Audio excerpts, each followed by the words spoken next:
ओम नमो भगवते वासुदेवाय नमो नमः। जय श्री कृष्णा। ओम नमः शिवाय। आप सभी का सनातन धर्मसार चैनल पर बहुत बहुत स्वागत है। आज मैं आप सबके समक्ष श्री विष्णु भगवान के कार्तिक महीने की कार्तिक मास महात्म की कथा का 35वां एवं अंतिम अध्याय लेकर प्रस्तुत हुई हूँ। तो चलिए देर न करते हुए श्री विष्णु भगवान का हृदय से मनन करते हुए इस मोक्षदायिनी कथा का रसपान करते हैं। अनुपम कथा कार्तिक होती है संपन्न, इसको सुनने से श्री हरि होते हैं प्रसन्न। इतनी कथा सुनकर सभी ऋषि सूत जी से बोले, हे सूत जी महाराज, अब आप हमें तुलसी विवाह की विधि बताइए।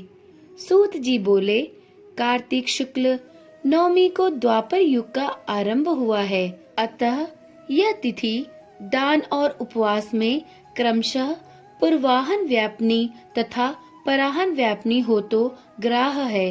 इस तिथि को नवमी से एकादशी तक मनुष्य शास्त्रोक्त विधि से तुलसी के विवाह का उत्सव करे तो उसे कन्यादान का फल प्राप्त होता है। पूर्व काल में कनक की पुत्री किशोरी ने एकादशी तिथि में संध्या के समय तुलसी की वैवाहिक विधि संपन्न की। इससे वह किशोरी वैधव्य दोष से मुक्त हो गई। अब मैं उसकी विधि बतलाता हूँ। 1 तोला सुवर्ण की भगवान विष्णु की सुंदर प्रतिमा तैयार कराएं, अथवा अपनी शक्ति के अनुसार आधे या चौथाई तोले की ही प्रतिमा बनवा ले। फिर तुलसी और भगवान विष्णु की प्रतिमा में प्राण प्रतिष्ठा करके षोडशोपचार से पूजा करे। पहले देश काल का स्मरण करके गणेश पूजन करे, फिर पुण्याह वाचन कराकर नांदी श्राद्ध करे। तत्पश्चात वेद मंत्रों के उच्चारण और बाजे आदि की ध्वनि के साथ भगवान विष्णु की प्रतिमा को तुलसी जी के निकट लाकर रखें।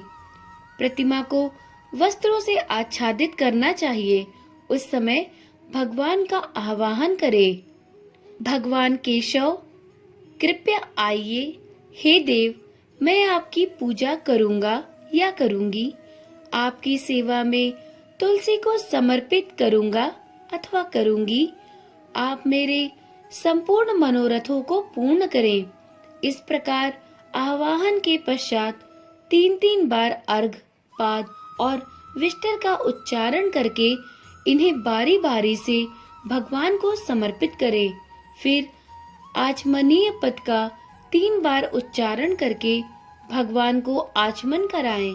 इसके बाद कांस के बर्तन में दही, घी और मधु रखकर उसे कांस के पात्र से ही ढक दे तथा भगवान को अर्पण करते हुए इस प्रकार कहें, हे वासुदेव, आपको नमस्कार है, यह मधुपर्क ग्रहण कीजिए। तदंतर हरिद्रा लेपन और अभ्यंगकार संपन्न करके गोधूली की बेला में तुलसी और विष्णु का पूजन पृथक पृथक करना चाहिए। दोनों को एक दूसरे के सम्मुख रखकर मंगल पाठ करें। जब भगवान सूर्य कुछ कुछ दिखाई देते हों, तब कन्यादान का संकल्प करें।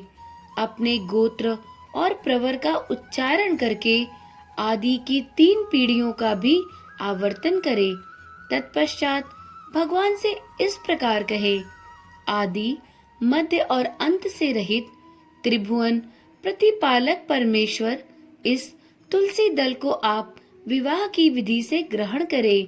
यह पार्वती के बीच से प्रकट हुई है, वृंदा की भस्म में स्थित रही है तथा आदि, मध्य और अंत से शून्य है।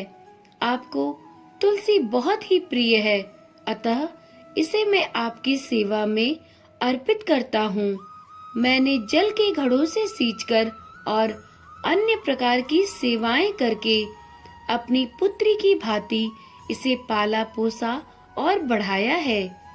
आपकी प्रिया तुलसी मैं आपको दे रही हूँ या दे रहा हूँ। प्रभु, आप इसे ग्रहण करें। इस प्रकार तुलसी का दान करके फिर उन दोनों अर्थात तुलसी और भगवान विष्णु की पूजा करें। विवाह का उत्सव मनाएं। सुबह होने पर पुनः तुलसी और विष्णु जी का पूजन करें। अग्नि की स्थापना करके उसमें द्वादशाक्षर मंत्र से खीर, घी, मधु और तिल मिश्रित हवनीय द्रव्य की 108 आहुति दे। फिर सृष्टकृत होमक करके पूर्णाहुति दे। आचार्य की पूजा करके होम की शेष विधि पूरी करें। उसके बाद भगवान से इस प्रकार प्रार्थना करें, हे प्रभु, आपकी प्रसन्नता के लिए मैंने यह व्रत किया है। जनार्दन, इसमें जो न्यूनता हो वह आपके प्रसाद से पूर्णता को प्राप्त हो जाए। यदि द्वादशी में रेवती का चौथा चरण बीत रहा हो तो उस समय पारण न करे। जो उस समय भी पारण करता है वह अपने व्रत को निष्फल कर देता है। भोजन के पश्चात तुलसी के स्वतः गलकर गिरे हुए पत्तों को खाकर मनुष्य सब पापों से मुक्त हो जाता है। भोजन के अंत में ऊख, आंवला और बेर का फल खा लेने से उच्छिष्ट दोष मिट जाता है। तदंतर भगवान का विसर्जन करते हुए कहें, हे भगवान, आप तुलसी के साथ बैकुंठ धाम में पधारे। प्रभु, मेरे द्वारा की हुई पूजा ग्रहण करके आप सदैव संतुष्टि करें।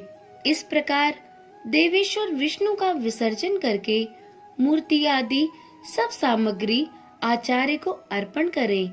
इससे मनुष्य कृतार्थ हो जाता है। यह विधि सुनाकर सूत जी ने ऋषियों से कहा, हे ऋषियों, इस प्रकार जो मनुष्य श्रद्धा पूर्वक सत्य, शांति और संतोष को धारण करता है, भगवान विष्णु को तुलसी दल समर्पित करता है, उसके सभी पापों का नाश हो जाता है और वह संसार के सुखों को भोगकर अंत में विष्णु लोक को प्राप्त करता है। हे ऋषिवरों, यह कार्तिक महात्म्य सब रोगों और संपूर्ण पापों का नाश करने वाला है। जो मनुष्य इस महात्म्य को भक्ति पूर्वक पढ़ता है और जो सुनकर इसे धारण करता है, वह सभी पापों से मुक्त होकर भगवान विष्णु के लोक में जाता है। जिसकी बुद्धि खोटी हो तथा जो श्रद्धा से हीन हो, ऐसे किसी भी मनुष्य को यह महात्म्य नहीं सुनना चाहिए। इति श्री कार्तिक मास महात्म्य 35वां अध्याय संपूर्ण हुआ। तो एक बार प्रेम से बोलिए, श्री विष्णु भगवान की जय, श्री नंद गोपाल की जय। भक्तगणों, आज कार्तिक मास महात्म्य की कथाओं का अंतिम अध्याय मैंने आपके समक्ष प्रस्तुत किया।